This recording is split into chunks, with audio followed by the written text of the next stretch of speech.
Welcome back to our YouTube channel, ladies and gentlemen. As usual, I want to request you to subscribe to our channel. Number one, if you are visiting for the first time, and number two, if you are our regular viewer and you have not yet subscribed. Very many people come, watch, comment, they even share, but they have not yet subscribed. If you want to render your support to the channel, please take a second or two and hit that subscribe button. You can like and share our videos. To all our supporters, I want to say thank you in a very, very special way.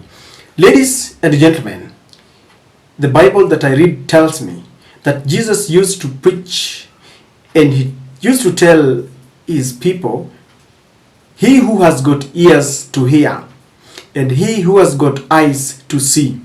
My very little Kiswahili that I was taught reminds me, mwenye macho haambiwi tizama. What exactly do I mean? In the recent past, we saw William Ruto threatening the judges, saying that they are very corrupt because they are making verdicts that go against his agenda. William Ruto was very strategic and very calculative because he knew very well that there were two pending cases that were to be ruled on. One on the housing levy, something that is giving him quite a lot of money. The other is the NHIF, and he mentioned them. It is coming out very crystal clear that Attorney General had moved to court against the verdict of the High Court.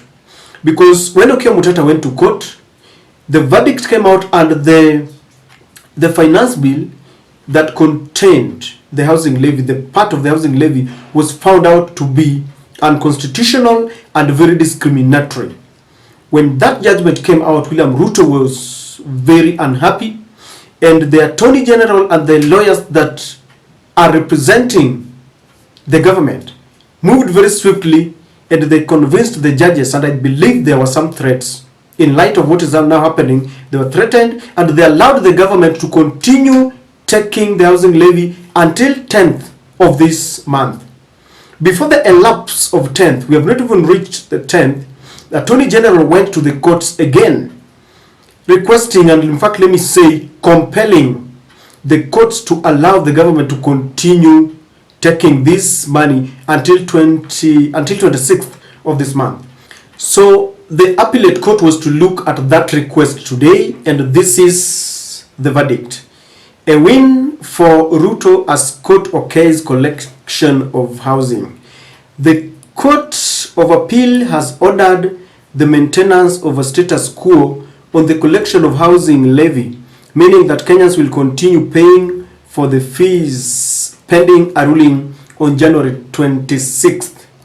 In the meantime, this is what they said, this status quo obtaining as of today shall be maintained until the delivery of the ruling. The judges are Lydia Achode, John Mativo, and Mwaniki Gashoka. That is what they said.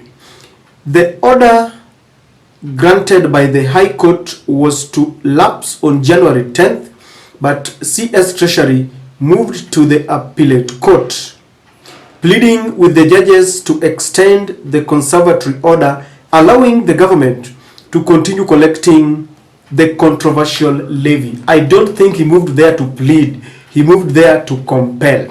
So this means that William Ruto is still going to continue collecting this fund. The employers are going to continue paying for the 1.5%. I started by telling you, mwenye macho haambiwi tazama, he who's got eyes to see. Ladies and gentlemen, the threats have paid off.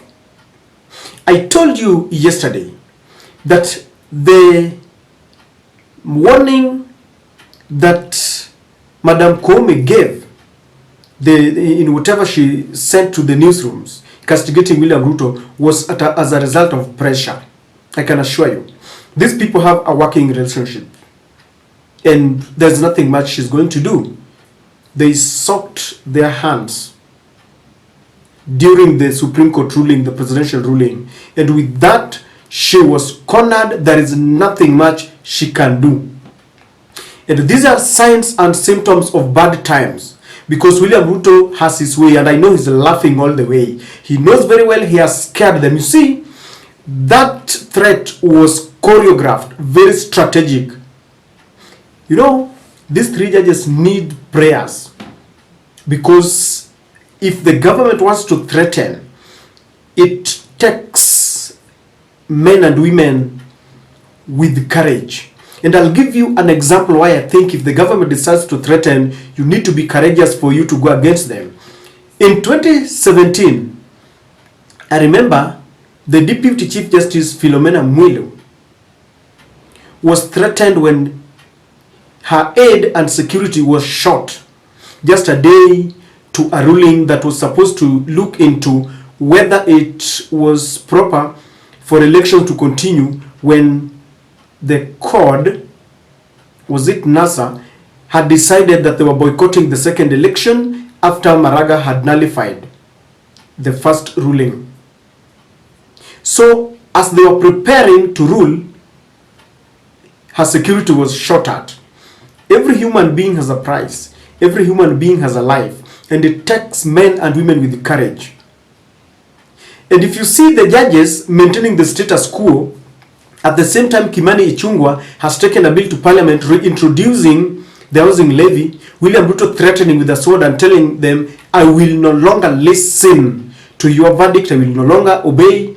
And you've seen the way they have charged people like Kimani Ichung'wah and Ndindi Nyoro, all the Kenya Kwanza team, and they're driving one narrative.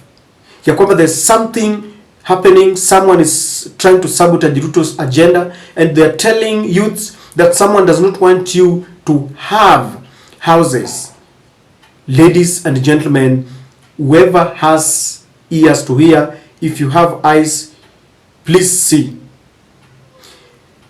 There was a time we had this court pending about the GMO. After going forth, back and forth, the court finally ruled that the GMO was proper. And I understand that we have started consuming the GMO. And so this is why I'm telling you that if Kenyans don't rise up against the threats and the scary sword of William Samoei Ruto, we are completely doomed. This is just the beginning. And I can assure you that on 26th, two things will happen. It is either they will extend it to February, or they will rule in favor of William Samoei Ruto. The judge who overruled and found the levy as unconstitutional will either be transferred or something else will happen. My point is very simple. The war has just begun, and William Ruto knows it, he means it. It takes courage. And I repeat, Madam Koome must rise up beyond just words, beyond statements, and protect the judges. Otherwise, we are doomed, because the judges will always rule with a lot of intimidation. If you don't have someone to protect you, I can assure you, if judges will realize that Kenyans are not at their back, Kenyans are not protecting them, I can assure you that it is all gone. And I'm talking about protection, not issuing statements. I'm talking of real protection. I need to see the Chief Justice talking tough and taking action. Otherwise, you cannot just say that you issue statement that the Judicial Service Commission and the Chief Justice will protect the judges. If these are the kind of rulings that they are making, I don't think they are sure of that protection. The war has begun. We are going back to the Kanu era. And once they are done with the judges, I don't know where they're going to turn their gun. But I am sure it will be turned to one of the people or one of the bodies that are now supporting William Samoei Ruto. Because we are going back to a one-party state. We will have different parties, but on paper, the courts will be ignored. All the independent institutions will be captured, or do I say they have already been captured? Otienda Molo once said, in fact yesterday, that this is a pointer to what is going to happen in 2027. If it has started this way, do you have any hope in 2027 after elections? It happened in 2022 William Ruto will simply capture power and he will tell them, rule in my favor. We are doomed as a nation if you are not going to wake up. I don't know what we must do. We must rise up. I don't know what this rising up means, but we must rise up. We must ensure that we call out the president. Like Raila said yesterday, he has crossed that red line. That is my take.